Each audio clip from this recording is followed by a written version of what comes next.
Hey, what's up? I wanted to shoot a video this morning, so I'm going to title this one African leaders here in America that have consulates and embassies set up in America and Europe are over here acting like Prince Akeem and Semmi off of Coming to America.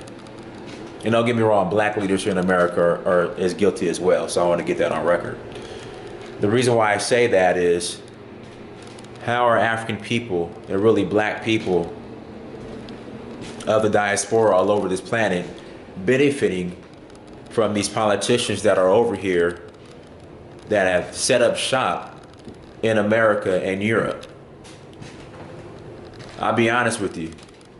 They're over here acting like, again, Prince Akeem and Semmi off of Coming to America. They're having a good time, popping bottles, eating at Ruth Chris, Maestro Steakhouse, Maggiano's, and nothing is being accomplished that every black person on this planet can benefit from. Since they're in Europe and in America, this European and this American government, they need to be confronted on reparations.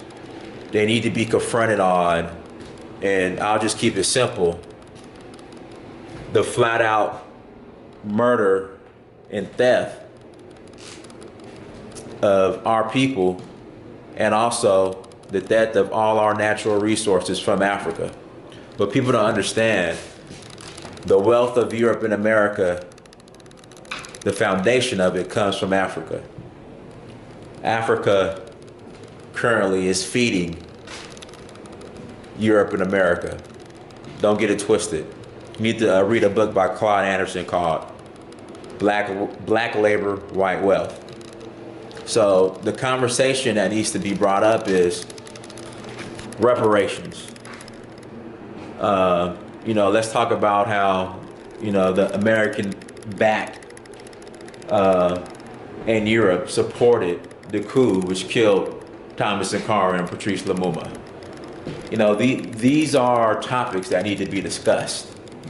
The disenfranchisement of black people all over this planet at the hands of Europe and America. But instead, I have no clue what they're over here talking about, what's going on, how black people all over this planet are going to benefit or are benefiting from these embassies and consulates being set up in Europe and America. And I'll give you a prime example. They had the the African Summit in Washington, D.C. this past year. Excuse my house, I'm remodeling, so please excuse the mess. And I use Good Luck Jonathan as an example. You have Boko Haram. You have the kidnapping of I believe it was the 300 girls, 200 to 300 girls. And you had Ebola. I promise you, the minute they announced this African summit, these African leaders, they leave Africa, including Good Luck Jonathan, and boats over here to America, to DC, for nothing more than a photo op with President Obama and a free tour of the White House and a nice dinner. That was all that was accomplished during this so-called summit. And if anything else was accomplished, please tell me, please show me, and please tell me how it's in action right now and how black people are actually benefiting from whatever resolution that was passed at this summit. I'm going to say nothing was passed. What Africans have to realize, and really black people all over the diaspora have to realize, is your former colonial master will never give you equality, period. I mean, that's it. It's really that simple.